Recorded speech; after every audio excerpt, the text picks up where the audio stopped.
We're happy to welcome back to the program Gordon Chang, lawyer and author. Gordon, thank you for joining us again. Now, China has said that it's willing to fight to the end in a tariff war, and President Trump is showing no signs of backing down in this trade war between China and the U.S. Who is most likely to win?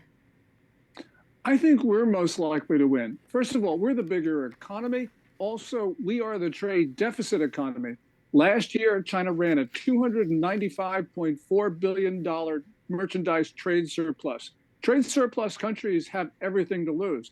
The only way that Xi Jinping wins this is that he convinces President Trump to back down, even though Trump knows he's holding the high cards. And the only way that Xi Jinping can do that is to get constituent elements in the United States, Wall Street, farmers, Main Street, C-suites, to put pressure on Trump. But Trump has been made very clear. He believes in what he's doing.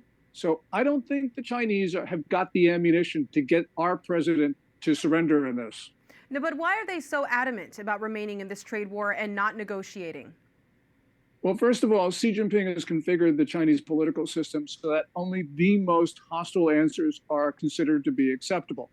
So even though it's economically rational for him to pick up the phone to the White House, he can't be seen to be doing that in Beijing. But also, the reason why China is so adamant, they know that their economy is more trade dependent than it's ever been. And so they've got to make sure that they have access to markets. And they can't afford to open up theirs to the United States, because then everybody else will try to pile into China. And Beijing does not want to see that. Gordon, China has reached out to the European Union to form closer ties to some of our allies. Could they try to create a united front against the United States? I'm sure that that's what they're trying to do. They got one big problem, though, and that is the U.S. consumer market is the biggest in the world. Everybody needs to sell things to the United States.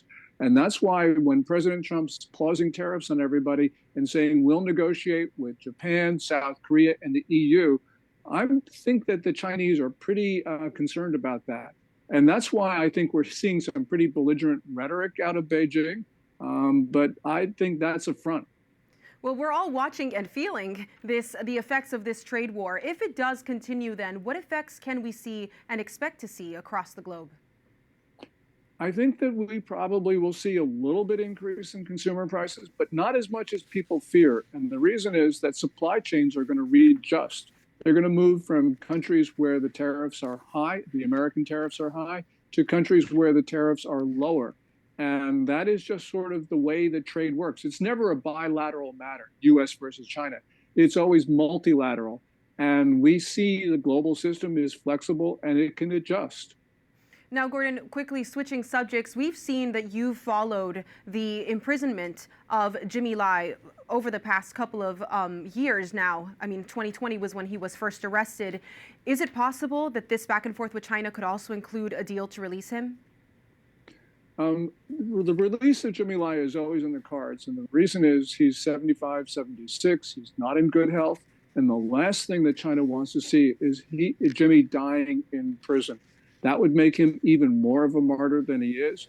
So Beijing has got to get him out some way. And yes, the trade war can cause complications in that, but also it can create an opening, because at the end of the day, Beijing does not want him in prison for that much longer. Well, we'll keep praying for him and his safety. Gordon Chang, thank you so much. Thank you.